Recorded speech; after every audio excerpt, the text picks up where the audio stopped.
On this episode of One-on-One, now it's getting close to my age, so we have a lot to talk about. My guest is going to be Kirk Shake Snyder, and a lot of you know Kirk from the area, but you may have forgot how good an athlete he was. He was a pretty doggone good athlete, so when we come back from the break, we're going to talk with Kirk Shake Snyder. He was, during that transition from Terrebonne to H.L. Bourgeois, and I have a lot of memories watching him play against my brother's teams. He also played against a lot of talent. They had a lot of talent on their team. When we come back, he'll be my guest on One-on-One.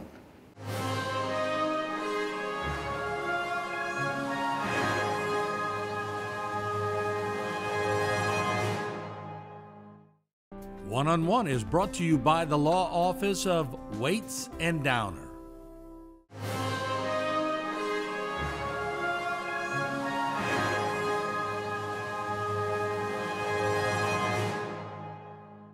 What was your favorite sport? Oh, football for sure. Yeah. Some people know now when they're freshmen that they're being recruited. I went to a basketball game last night and they got some pretty good athletes. They're going to start getting the hints early.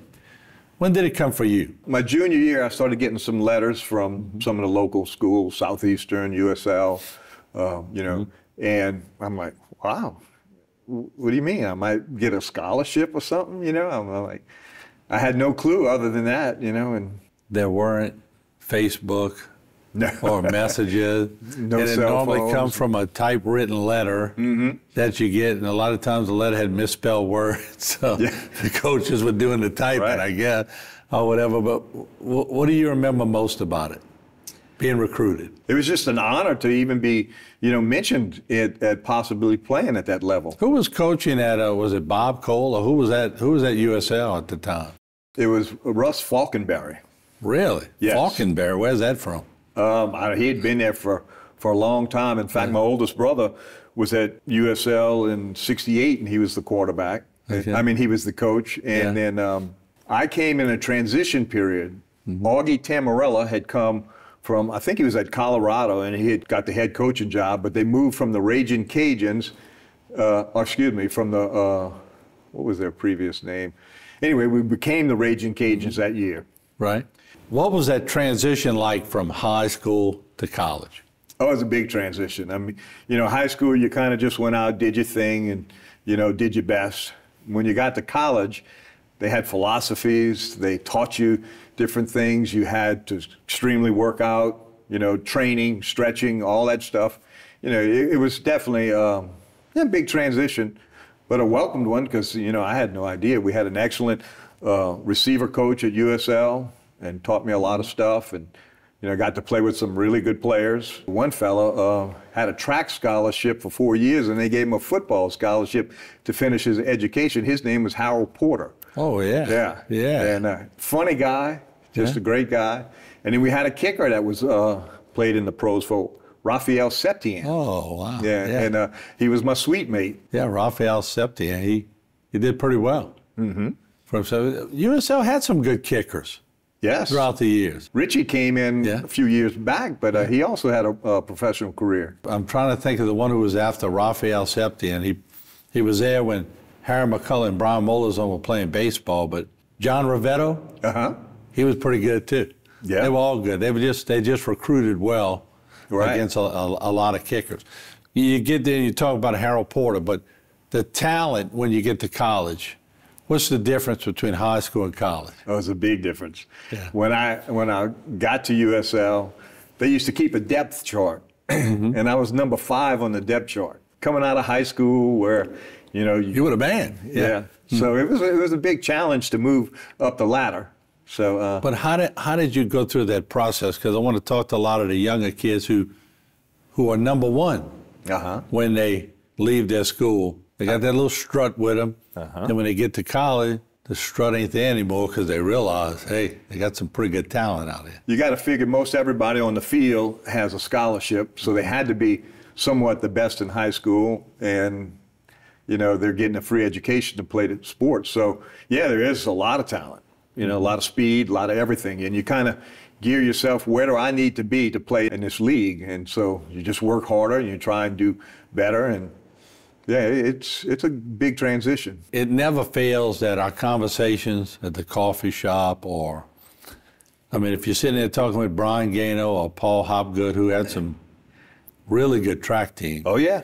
Buzzy Sullivan, Don Schwab, got to see guys like Jesse Miles and Absolutely. all these people. The athletic abilities of people in this area, I don't know. We had incredible athletes coming out. It seemed like during your era, now you get one or two sprinklings. Uh-huh. But back then, I don't know if it's because they didn't sit in the room playing video games or whatever it was, but what was it like? Y'all didn't have video games to go play every day. We didn't have cell phones. We didn't have video. We were outside playing. That's exactly correct. So you were developing muscles, developing skills, and their hand-eye coordination today is pretty good. They can do all that. Probably a lot better than ours. Yeah, was. they're probably good in tanks and everything else, but you actually had to get out there and do the physical. Did y'all have a lot of weightlifting under Coach Schwab? They promoted it, but I only had him for the 1 year, but I'm sure their off-season program was all about weightlifting and getting in shape because he's had some really good teams after, again, I was there just the first year. But they didn't push weightlifting like now. It's such a big thing. Well, I can remember my oldest brother at Terrebonne High School. They used to have a summer workout program, and sometimes he'd let me come along with him. And, I got to see some of the guys that played on their football team and stuff because I made every game. And I was, but they did have a good workout program over there.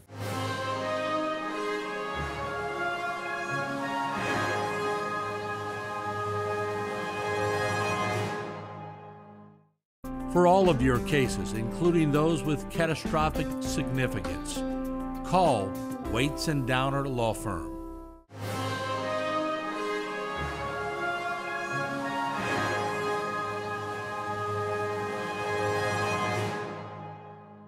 Who was the best athlete that you saw? And let's take it from your sophomore to maybe your senior year. I know we saw people on the field or on a basketball court or whatever sport you were in that you just went, holy moly. Who was some that you saw? Well, when I was playing basketball at Terrebonne High, they had this fellow by the name of Eddie Fields who was at East Jefferson. He was heads and tails above everybody. He could have played for the Harlem Globetrotters. In fact, I think they might have even offered him a contract. Wow. He was that good. We'd sit there and watch him and like, whoa. Were you there in the days of Larry Wilson? I was. Larry and I graduated in '74. Okay. He was incredible. Oh, no doubt. Yeah. You couldn't stop Larry. Larry was going to make his 25, 30 points. I remember somebody held him to 21 points one night, and they thought they had won the lottery. Absolutely. He was just that prolific. He could score from anywhere. And then he decides to go to Nichols, and he stayed at Nichols when Dale Brown thought he had him at LSU, but the mama wanted him at Nichols so she could watch him play. And it was exciting because I used to always watch. Those gyms used to be packed when Larry played. Yeah. And I've been trying to get Ted Badger on the show, but Ted was a unique talent too. He was. Excellent football player. He had, good quarterback skills, but plus he had a lot of intuition. He was fun to play with. He was like a little Fran Tarkington, wasn't he? I think he used to study. I think more than anything, and I can't really speak for him, but I think Joe Namath was a big influence in his, the way he used to set up and hold the ball and stuff. But Ted wasn't as vocal as Joe Namath for sure. Oh, no. He's more the quiet assassin, Exactly. Yeah, there's no doubt. As you look back and you see that y'all were setting tones and you moved from Terrebonne to H.L. Bourgeois, are there any regrets that you didn't stay at Terrebonne? Do you often think, I wonder if I would have stayed at Terrebonne? No, not at all. Again, it was a transition period because Ted and I were close friends, but he was just an excellent quarterback. And without anybody coming up, like if they'd have had a sophomore or junior, well, Jamie Pizzolata was a couple of years behind, right? And he was a good quarterback as well. But yeah, I didn't have any misfeelings about that at all. It just, I was a wide receiver. You need somebody to throw the ball. Was there ever a sense or an inkling or an opportunity that you could maybe go pro? No. Yeah. You always have those dreams as a kid, because you used to watch the games on Sunday. Right. But no, it never entered my mind because I didn't play all 4 years at USL. I only played my first freshman year. Yeah. Which brings me to the point. Of all the good athletes I've seen in this area, there's always that transition between high school and college, but then there's a transition between college and what do I do for the rest of my life? And I'm sure there's thousands of people that fall into that category. Yeah, because everybody thinks, okay, I'm good enough to be here, but they end up here. But then you got to make a living. Mm-hmm. Tell me what happened after the reality of, and it's a teaching lesson for people watching, when you realize, okay, my athletic career is not over. I'm going to still play intramural, which you did. I'm going to still go to the gym. I'm going to still do flag football. I'm going to still do this. But now I got to bring in money. Right.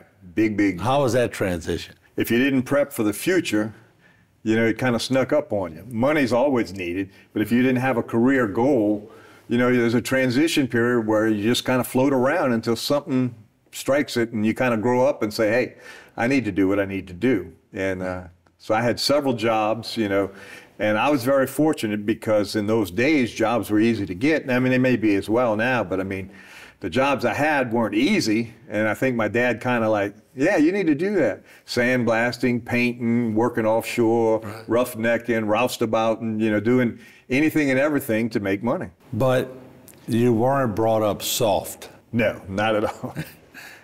But you have a soft, funny side, because when I see the group get together, it's, you better be ready to throw a volley back because you go get one coming at you. Oh, yeah. Well, that's just sort of the nature of the group, isn't it? Sure. And that group, your brother was part of that group as well. Yeah. And but he was always focused. Mike is, you know, as you know, a great guy. Yeah. But he always had vision and focus, career path. Right. A lot of us didn't have that, and we had to learn the hard way. Yeah. You know, he was a big influence on my professional career because from him being in a respiratory therapist situation, working at the hospital, involved me into going to school, getting my degree, and then going to work as a respiratory therapist. And that snowballed into me spending 25 years as a pharmaceutical salesperson, and partially due to Mike's influence. I have a lot of respect for your brother. But y'all have a unique group. When I say, you know, and I'm on the periphery, and we're very good friends with y'all, but y'all core group is, I want to say in a good way, in the attack mode all the time, because y'all will jump on the other one in a funny way, and when they come back, y'all firing away again. That's a unique group. Right. Well, that's friends, and you know, you got a core group of friends, and no matter what, you'll always be friends, and so, yeah, I'm very fortunate in that. I do have a lot of good friends.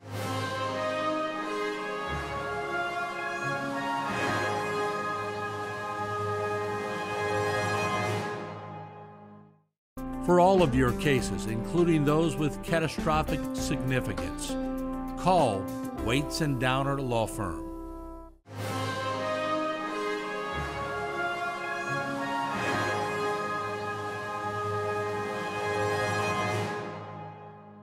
Of course, you started a family and you had beautiful children, and they're doing great things today. So how was that transition when you start? Okay, well, I was so used to catching a football, and then I had a job, and now I got to make sure I feed the kids. Absolutely. I mean, again, that's from being immature and probably not making the best choices in life to holding to being mature and raising a family and being committed, because I was very blessed. You know, I have great kids and now grandkids. Yeah. So, yeah, another blessing. So, as you look back and you think about, and it was fun. God, we did so many things that were just fun. And like you said, you look forward to going to school. I look forward to going to school every day. Mm-hmm. I hope they feel that way today. I don't know if they do or not. I never really interviewed a high school kid. But what do you think made that chemistry for you to want to go to school every day? The fact that both my parents worked, so there was nobody at home. So if I was sick, that was, you know, do whatever you had to do, but it wasn't going anywhere or doing anything. It was staying at home, being in bed. You better be in bed, right? That's right. It was more fun at school than it was having to stay home, that's for sure. All right, so I asked you who was the best athlete you were around. Now I'm really going to put you on the spot. What's that? This is going to be coffee talk. if you had to pick the best athlete that you ever saw come out of this area, who would it be and why? When you talk about athletes, you talk about commitments, you talk about people, you know, I mean, there's a lot of accomplished people that, you know, I was fortunate enough to be close to. But then there's different types of sports, you know. I have a good friend of mine who was big into martial arts. And when you think about being into martial arts, you know, you're brown belt, yellow belt, I don't know what all the belts are, but I know when you get to be black belt, you're pretty good. This guy's a 5th degree black belt. Talking about Joey Essa? Well, I didn't want to mention any names. No, we'll say it, yeah. He's unique. He's very smart, very gifted. But a 5th degree black belt, I can't fathom, you know, how much concentration, commitment, and all that goes into being that. And I didn't realize all that. He played basketball with us, but I never thought he was into martial arts. That was a secret kind of side, I guess. And he trained out of New Orleans a lot, and so that was a commitment as well, going back and forth and, you know, to accomplish all that kind of stuff. But those are the different kind of sports that, you know, when you think about somebody who's worked hard and has accomplished a lot, I mean, geez, Wally Whitehurst, you know, he's a great pitcher, you know, followed a lot of his career. Very unique guy, got some great stories, always good to be around. Yeah. You know, so I have a lot of respect for him as well. I knew asking you for one would not work. You got to give me a bunch, but who's the best football player? I think his career ended a lot sooner than it should have was Melvin Johnson. Yeah. Watching him play, you know, if he broke the corner, you could forget it. It was done. He was an excellent running back. But you know, there's been a lot. Of course, we grew up watching Frank Lewis play on TV, winning Super Bowls too. Right. God, so many people that we were in this immediate era. When you go to Lafourche and Thibodeau, it just gets bigger. Oh, absolutely. And broad. If I were able to get your core group as we close, and I know we've had fun throughout the years, but I wanted to pay respect for your accomplishment. And all your buddies got together at one table, big table. And I said, come on, we got to think of one word to describe Curt Shakespeare. And I said, I'll be back in an hour. Y'all hand me a little folded up piece of paper and I'll open it and I'll acknowledge to him what the one word is. What would you hope it would be? I really hope it would be blessed, because I've been blessed in so many ways. I've had great family. My mom, my dad, great people. My siblings, super people. My children, they're, you know, I'm extremely blessed. So hopefully it would be blessed. All right, Curt, enjoyed it. Thank you so much for being my guest. And we look for bigger and better as you age wisely throughout the year. Well, thank you very much for having me. All right.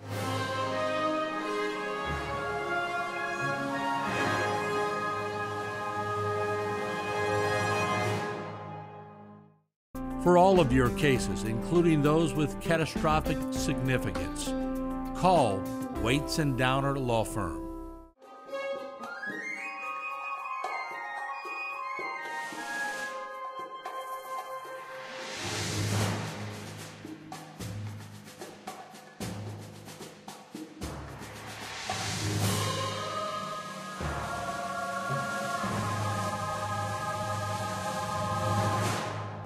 This one-on-one program has been brought to you by the law offices of Waits and Downer.